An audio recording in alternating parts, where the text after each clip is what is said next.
She cut me off. Her keys hit the dish with a clatter, metal on ceramic. Late shift, she said, already moving past me, one sleeve stuck, one hand dragging the coat straight. The edge in her voice wasn't mine to argue. The mug sat where she'd left it, steam dropping in thin spirals. Lipstick smudged the rim, a faint crescent under the stove's low light. She stepped around it like it belonged to someone else. "2 this week," I said, not blocking her path, not stepping aside. She didn't look up. Her gaze skimmed the phone she kept half hidden in her palm. "Work's busy." She bent to fix a bootlace, hair falling forward, voice flat, clean of detail. Her screen lit, then died when my eyes lifted. "I can drive you," I said, keeping it small. She shook her head once, short and final, hand closing over the phone when a banner edged up. She covered the glow with her thumb. "Don't wait up." The bag strap slid higher on her shoulder. She checked the door twice, not the calendar by the fridge, not me. The words came out practiced and light. "These hours don't match your schedule," I said, quiet enough to sound like a thought. She adjusted her sleeve, jaw tight, eyes still somewhere else. "You don't need to understand my job." I set my phone on the counter, the screen facing up beside the mug's red mark. Our last thread showed single words, responses shaved thin over the past few nights. I typed "dinner later" and watched her not look. Her phone hummed against her wrist. She lifted it, glanced, and locked the screen without answering. The typing bubble never showed. She reached for the knob. "I'll text," she said, not meeting my face. The deadbolt turned with a clean click. The door closed, sealing the quiet. I stood with the mug, the coffee gone cold, the lipstick holding its shape. The house watched itself breathe. I picked up the mug and set it back in the exact ring it had made. The print lined up, the stain a fixed crescent under the hood light. I didn't wash it. Her car started, idled, and faded into the street. The room kept its dim, the counter kept its mark. Late hung in the air like a code. Her hours stretched. The silence followed. She had already gone dark. Morning found the mug where I left it. The crescent stayed. The towel in the bathroom was wet and warm at the center. The washing machine door sat cracked like a mouth. The house had cleaned itself without me. Her scrubs hung inside out over the chair. Badge flipped backward, clip crooked. The faint sting of a different soap crowded out bleach.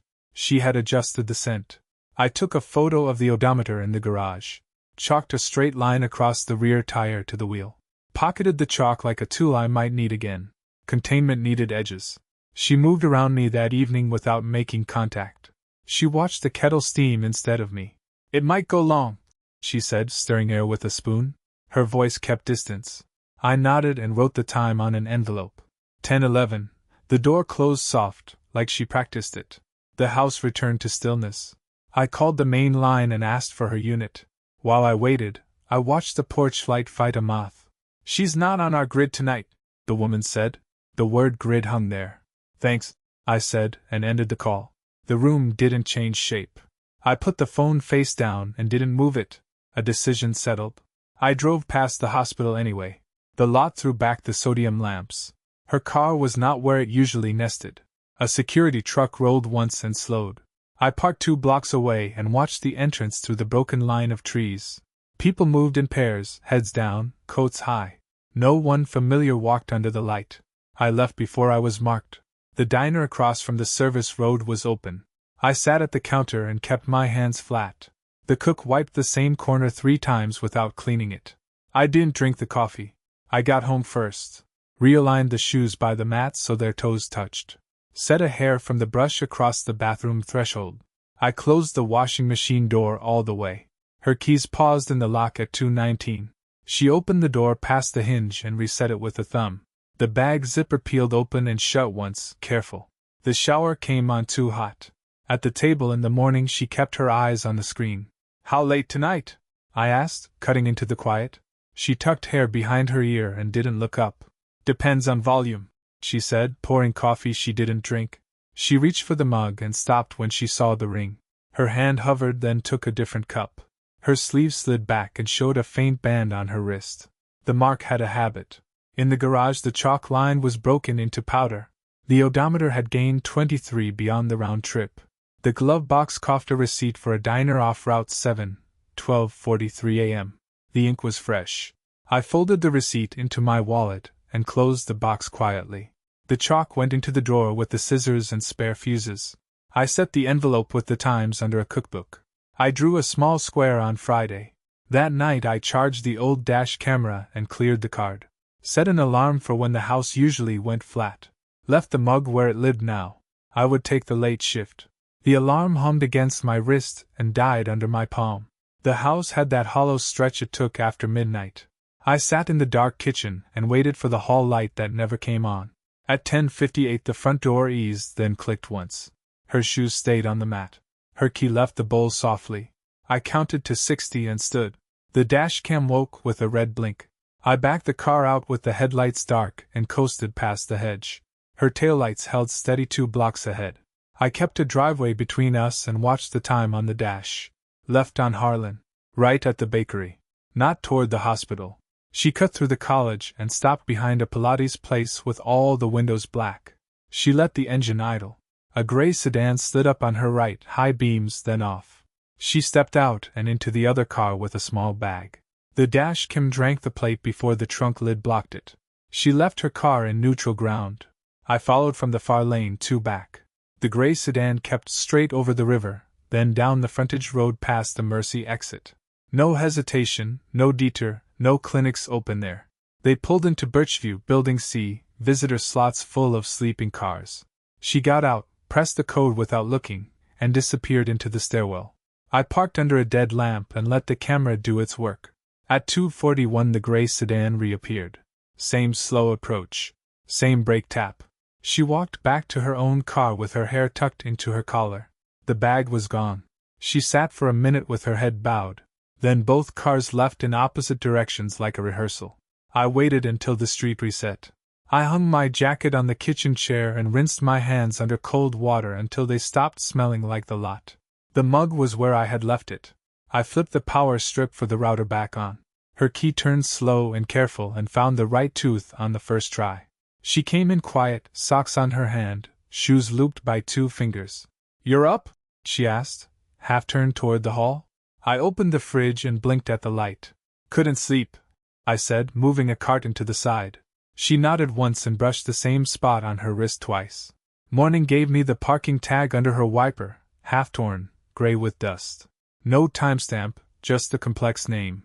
I slid it into the envelope with the times and pressed the flap flat. I drew a square over Friday and kept the pencil in my hand until the point dulled. Over toast she held her phone face down and ate standing. "Busy?" I asked, folding the dish towel with the lines matched. "Normal," she said, wrist turned, ring finger tucked in. Her shoulder lifted once and stayed there. I took the trash out and lifted her trunk with 2 fingers. The emergency kit had shifted. The tote was gone. A faint ring where it used to sit glared in the carpet. I lowered the lid and wiped my hand on my jeans. Back inside, I opened the laptop and typed the hospital's number with 2 knuckles. "Scheduling," a voice chirped after 2 transfers. I let the line breathe and watched the cursor blink on the blank search bar. "I need to confirm coverage for last night," I said, keeping my tone level. "All covered," the voice replied. "No call-ins." I ended the call before they asked for a name. The cursor kept blinking. I opened a new tab and typed the portal's address from memory. Her username autofilled. I tried our Netflix password. Denied. I added the exclamation she tacks onto everything. The dashboard opened like it knew me. The schedule grid was clean. No nights this week. No nights last week. I let the dates sit in my eyes until they stopped moving. Then I saved it as a PDF and named it groceries.pdf. The garage was quiet. Her car waited with the wheel turned slightly left. I slid into the driver's seat and pressed the trip button until miles since reset came up. The numbers didn't match the hospital and back. They matched a loop I didn't recognize. In the cup holder, a folded paper. Claymont Towers Garage. 10:41 p.m. entry. 2:03 a.m. exit. I rubbed the corner to smooth it and put it back where it had been. Her text came at 5:12. Running behind. Charding. I let the phone rest on the table and watched the light die on the screen. I replied with a single letter. She came in near 7, keys soft against her palm. She set her bag down like it might break the floor and went straight to the sink. I leaned in the doorway and waited until the water ran clear. "How was it?" I asked, keeping my shoulder on the frame. "Busy," she said, eyes on the dish rack. The faucet squeaked off like a neck. I cooked. She ate fast, not tasting. Mrs. Valdez any better?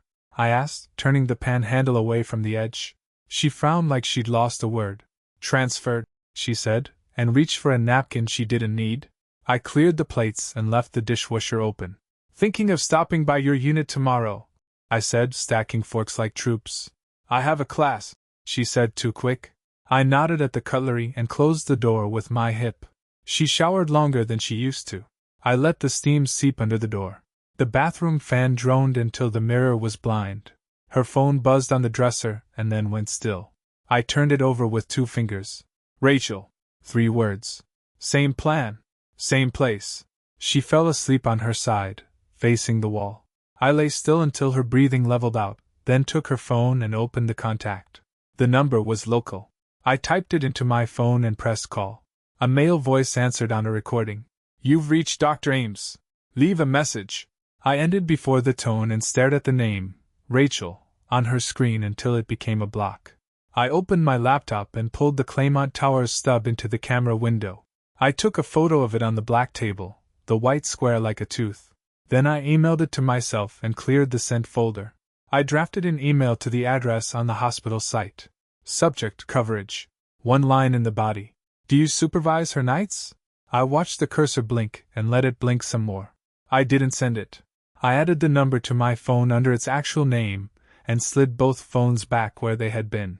Then I shut off the light and listened to the house go flat. She was up before the alarm. Coffee, 2 sips, no breakfast. She moved like she didn't want to touch anything. The scrub top was folded too neat, creases I hadn't made. She caught me watching and adjusted a sleeve that didn't need it. Her screen stayed angled away from me. You're late again tonight? I asked, leaning in the doorway. She tightened the drawstring and nodded once. On her way out she kissed my cheek and missed my eye by an inch. Her keys hit the bolt too lightly. At my desk I ran the number through a lookup. Not the switchboard. Carrier flag said personal cell, city code across town.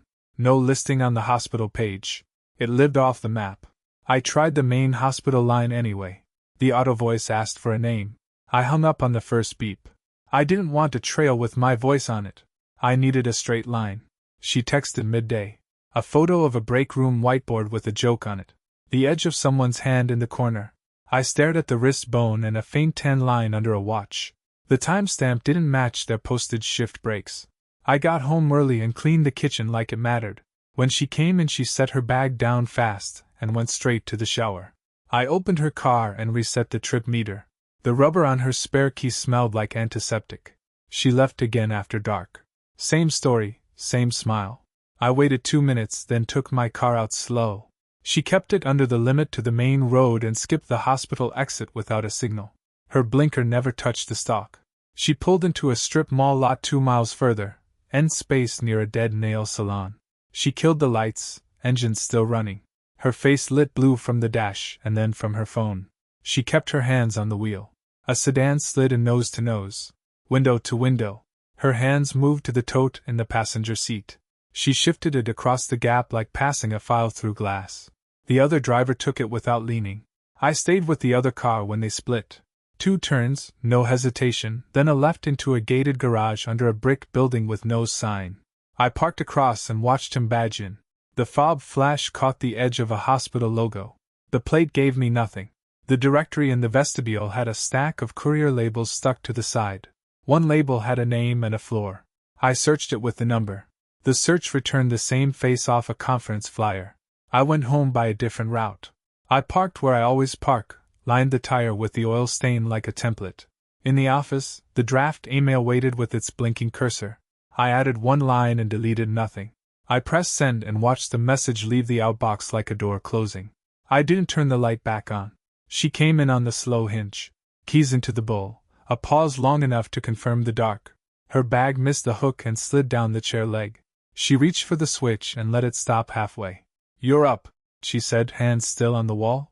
I kept my seat and looked at her shoes, clean soles. How was it? I said, my voice soft enough to pass. She answered to the countertop, not to me. Busy. She turned the tap and watched the stream crawl. The glass filled, overflow close, then she stopped it with a small twist. She didn't take a step closer. A coil of blue ribbon showed from her tote, the plastic clip catching kitchen light. The ribbon bore a logo I knew from the flyer. She pushed it down with 2 fingers and folded the tote shut. The clip clicked against her phone case once and went quiet. "Your boss wrote me," I said, eyes on the drip line at the sink. She touched her wrist like remembering a watch. "About what?" she asked, drying her hand on her scrub top. "Scheduling," I said, and left the word suspended. She nodded too fast and went for the dish towel anyway. I went to the office and printed the image I didn't need. The paper came out with the face clear and the date in heavy font. I set it on the fridge under the magnet with the grocery list. She came to get milk and held the edge only with her fingernails. "What's that?" she asked, not moving her eyes to the name. "Mail," I said, letting the magnet scrape over it. She flipped it and left the blank side out like a bandage. The magnet held. My phone vibrated on the desk wood. One new message from the address I had found. The subject was short and not friendly. "Call me now." She was in the shower under the fan when I opened her tote. The zipper opened smooth, no snag, no thread. Inside, a folded map of a convention center, a parking stub stamped 12:36 a.m., a hotel key sleeve with no key. I put each piece back in its original angle. I wrote back without greeting. "Tomorrow. 9. In person." The reply came fast, as if it had been drafted. "Not at my office." I sent an address 3 blocks from the hospital. Cafe with glass walls and a camera over the door. The typing bubbles held for a full minute and then settled to text. "I'll send something before then." She came out with damp hair and a towel on her shoulders. She saw the fridge again and ran the edge of the magnet along the paper as if aligning it. "You're up early tomorrow," she said, not asking. I nodded into the pillow and watched the doorway empty. I left before dawn. The street was the same and didn't care. At the red light, my phone lit with a new mail icon and a file size that needed time. The progress bar moved and then paused at a third. The light turned green and the bar didn't move. A horn clipped my mirror and I eased forward without looking back. The phone stayed warm in my pocket. I pulled into the all-night laundromat with the broken O. A woman slept on a cart, and the machines took turns swallowing quarters. The Wi-Fi asked for a last name, and an email that wasn't real. The sender line said his name, and the subject was bare. No greeting in the body. Just a link in the word. Enough. I set the phone against the detergent box and hit play. The camera watched a blue hallway with gray carpet and a fire door at the end. The timestamp sat at 1:12. She walked in from the stairwell with her badge in her hand. Not alone. He followed slow and let the door catch his palm. He didn't wear a coat. She didn't carry a laptop. No tote. No stack of folders. She had the gray cardigan from the chair at home. It hung longer tonight. He stepped ahead to the conference room keypad and covered the numbers like it mattered. She tilted her face to the camera and then chose the floor tiles instead. The lock let them in. I dragged the bar and let it jump. Lights off, then on, then morning. At 3:47 they came out, and he was speaking with his hands too close to her sleeve. She wasn't looking at him. They waited at the elevator that freezes open on weekends. She pressed the call button with her elbow and kept her body turned. He took his time with the nothing in his pockets. When the doors opened they didn't step in. She checked the hallway like she was listening to something else. He said something short, and she shook her head once. The file stuttered and buffered and caught up. The elevator closed without them. They went for the stairwell again, and the camera lost them at the fire door. The timer kept counting. I paused and zoomed the frame where her hand held the badge. The keyring was heavier than it used to be. The ring that mattered wasn't on it. I scrolled the message thread and saw my last text from her at 10:16. Late 1. No punctuation. The read receipt had come 2 minutes later. The timeline was neat. I dialed him and he answered on the second ring with a breath. Machines thumped around me and a dryer beeped like a truck in reverse. He didn't say my name. "You should have called," I said and watched Lynn spin behind glass. He took too long and then said he tried. I let the silence stand. "Are there more cameras?" I asked and moved the file to a folder with a number instead of a word. He said yes, parking level B, spot 27. His voice stayed low. I hung up before he added anything else. The woman on the cart rolled over and pulled her sleeves to her fists. The machines kept their rhythm. I saved the link to 3 places and mailed it to an address I hadn't used in years. The subject line matched his. It only needed one word. I left quarters on the table and walked out into the wet air. The streetlights hummed. I kept the phone in my pocket, screen face down. The garage swallowed the car without asking questions. Level B smelled like brake dust and old paint. I parked 2 aisles away and killed the lights. Concrete sweated in the corners. Spot 27 sat open like a blank field. I watched the camera pan left, pause, then drift back. A golf pencil lay snapped by the drain. The windshield showed my face in a dark smear. Headlights swung across the ceiling and stopped short. A black sedan eased into the space opposite 27. The engine stayed on. He got out like a man who expected his name to echo. Jacket unbuttoned, phone in his fist. He didn't come close until he checked the camera. The drive was small and gray. They audit the logs in the morning, he said, keeping his voice under the pipes. His hand brushed mine and retreated. The plastic was warm. You sent it because? I asked. A truck rolled by on the upper ramp. He kept his eyes at my collar. Because it's already out, he said, jaw tight. We became distant. He let the sentence hang like it belonged to no one. When? I didn't move. The concrete gave us the word back. He looked up at the camera, then at the exit sign. When we shifted coverage. Nights. She asked for more? I approved. He spread his fingers, empty. Door C, stairwell. Not the main. Who else saw it? I kept the drive in my palm, flat. HR flag time edits, he said. The veins at his temples beat once, shallow. If they call you, I didn't send you anything. He swallowed the next line. They won't call me. I watched his shoes leave dust. He waited for something I didn't offer.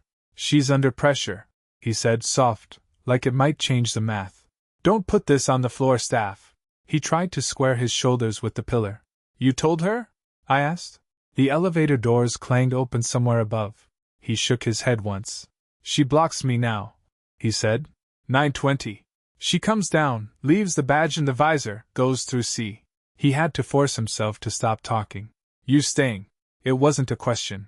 He took a half step back anyway. You don't want to see it in person, he said, eyes skirting past me. He lifted a hand in nothing, then let it drop. His car took the ramp light slow. I moved to the next column and clipped the phone at shoulder height. The screen framed 27 clean. I breathed through my teeth to skip the fog. At 9:18 a.m. silver hatchback rolled in and coasted past me. She parked without adjusting once. Her hand stayed on the wheel a beat too long.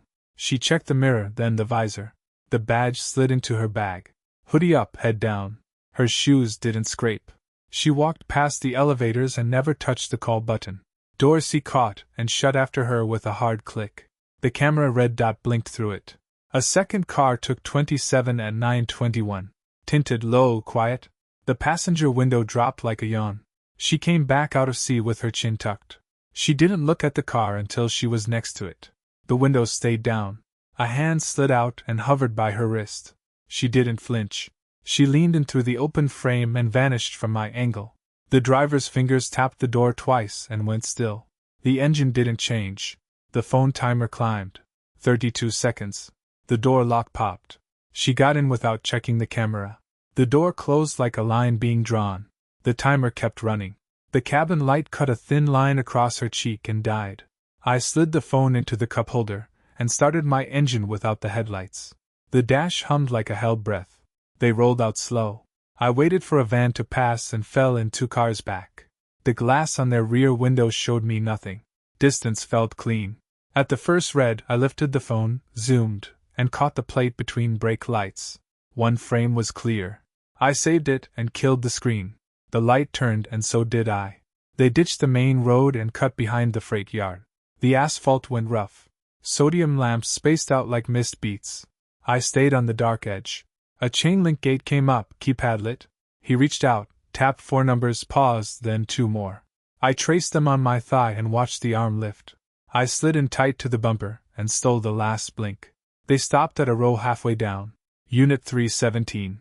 The metal roll-up wore a fresh lock scar. She stepped out, no coat, no glance, key already in hand. The door rose to her waist and swallowed her. He kept the engine on and looked at his hands.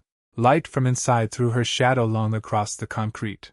She came back with a gray duffel and lifted it through his window. He weighed it once and tossed it to the back seat. She disappeared again and returned with a taped shoebox. She fitted it into her tote without fuss. The lock snapped back through, her keys clicked once against her palm. Her wrist brushed the edge and she rubbed it. My phone buzzed against the console. Unknown number. Then a new email banner slid across. Her boss's name and, "Can we talk tonight?" marked urgent. I looked at the unit number and took the picture anyway. They idled at the arm on the way out. I reversed down my row, parked at a diagonal, and waited for a plumbing truck to arrive. I slid in on its bumper like a shadow and let the camera take the glare. 2 turns later he punched it. I didn't. The light ahead went yellow and I stopped where the line told me to. His taillights disappeared behind a bus. I pulled into a vacant lot and opened the email. 1 line of text, no greeting. A drive link with a timestamp from 90 minutes ago. The thumbnail was her hair, the edge of her cheek, the office blinds. I plugged the phone into the dash, set the volume down, and pressed play. The progress bar woke up and the image opened without sound. The first frame held her too close to the lens. She leaned back from the lens and set the laptop on the edge of the desk. The blinds were closed, but she thumbed each slat like checking stitches. She looked once at the glass wall, then slid the bolt. The click hit harder than it should. I thumbed the volume up. Air vent noise filled the car. She moved papers, made a clean square, put her badge on top. Her left hand rubbed her ring finger, then she dropped the hand into her pocket. The skin was pale where the metal lived. The door cracked. A shoulder first, then a man with a company lanyard. He didn't look at the camera, just at her. He shut the door with his heel and scanned the hall through the wire glass. His hand floated over the light switch but didn't use it.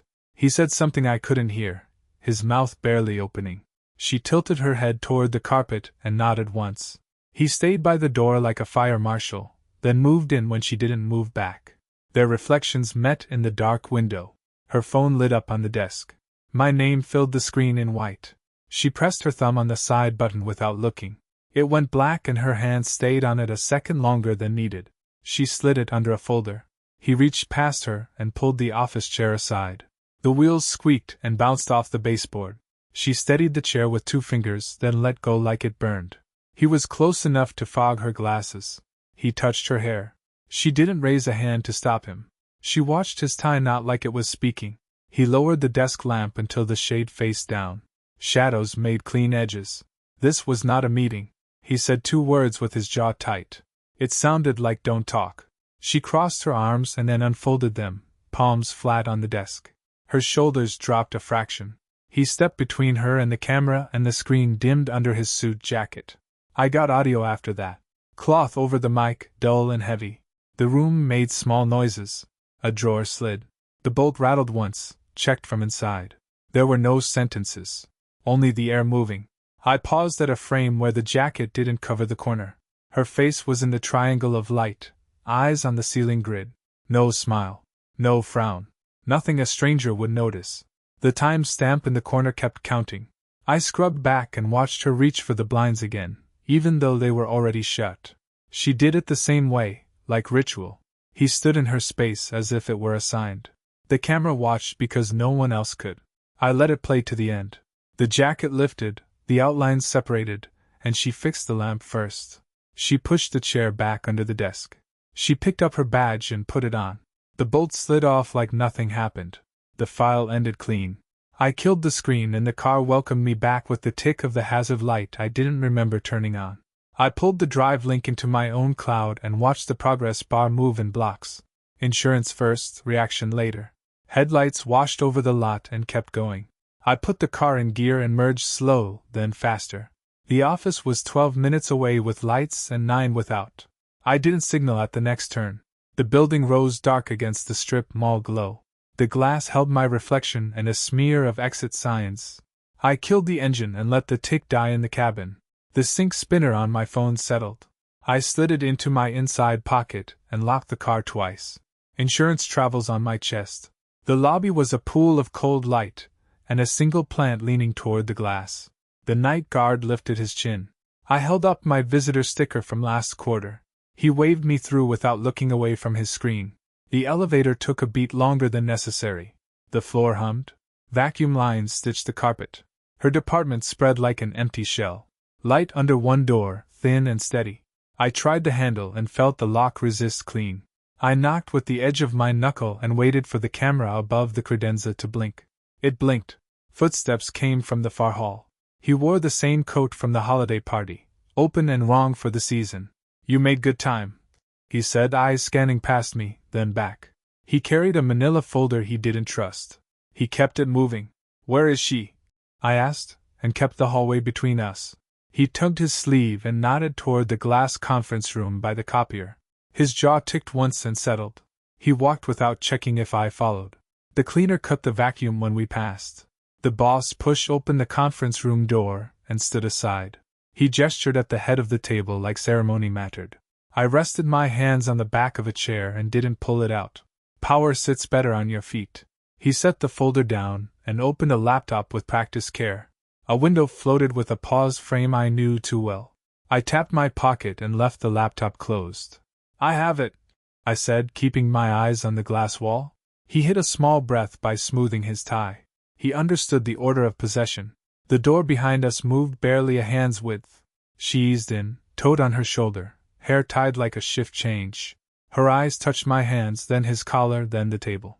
"You shouldn't be here," she said, and closed the door with the back of her wrist.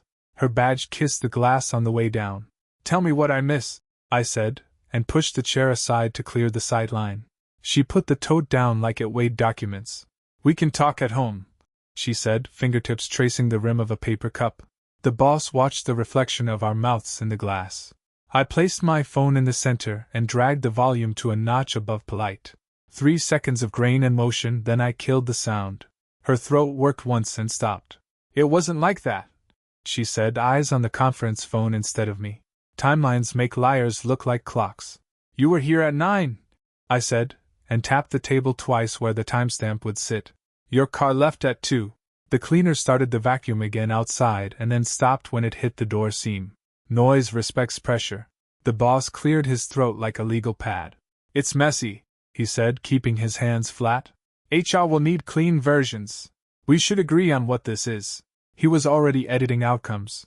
The door cam blinked again without being asked. I slid the folder back to him with 2 fingers. "It's already off your network," I said, and watched his gaze flick to the ceiling, then to my pocket. "Logs won't save you here." His jaw found something to grind. She reached for her badge, hesitated, then set it on the table as if that bought quiet. "I don't want this here," she said, thumb leaving a fogged oval on the plastic. "Evasion wears company colors." I palmed the badge and tucked it beside the phone. "Not yours to surrender tonight," I said, and lifted my eyes to hers. "You will answer where this started. The last place is always the first place." She stared at the badge as if it might speak for her. Her mouth formed a small line, then loosened. "North stairwell, between 8 and 9, she said, voice flat, eyes on the table seam. The answer sat where the dust gathered. "The outage night?" I asked, lifting the phone without unlocking it. Her nod was slow, like a gate that hadn't been oiled in years. "Work emergencies invite other kinds of fire alarms." "He stayed after the all hands," she said, hands folded so tight the knuckles blanched. "I stayed to finish the incident report." The word "we" never arrived, which told me enough. Patterns prefer quiet hallways. The boss shifted, cuff brushing his watch. "I escalated to HR once I saw the pattern," he said, looking at me, not her. He said compliance like a safe word. "Policy talks when courage won't." I tapped the screen. The video opened without sound. Grainy angles of the stair landing. 2 shadows entering, one leaving alone. Her face turned toward the sink. His jaw set to projection mode. The timestamp did the arithmetic for us. I forwarded the file to the address he had sent earlier and added one more contact. His phone buzzed a moment later. Mine stayed still. Paper trails like straight lines. She exhaled once, a thin draft across the glass. "I didn't plan anything," she said, eyes finally lifting to mine. "We were all ready." Her words circled the room, searching for permission that wasn't there. Attempted to shift blamed eyes under bright bulbs. "You will pack what you need for 2 nights," I said, voice level, hands steady on the chair back. "You will leave the key on the counter. We speak through council next. Boundaries survive where vows fail." She looked at the ring on her finger, as if it belonged to the table now. Her thumb twisted it one way, then the other, indecisive only in the smallest ways. Metal remembers pressure. The boss stood, palm out for the badge, then withdrew it, reading the room. I slid it to him anyway.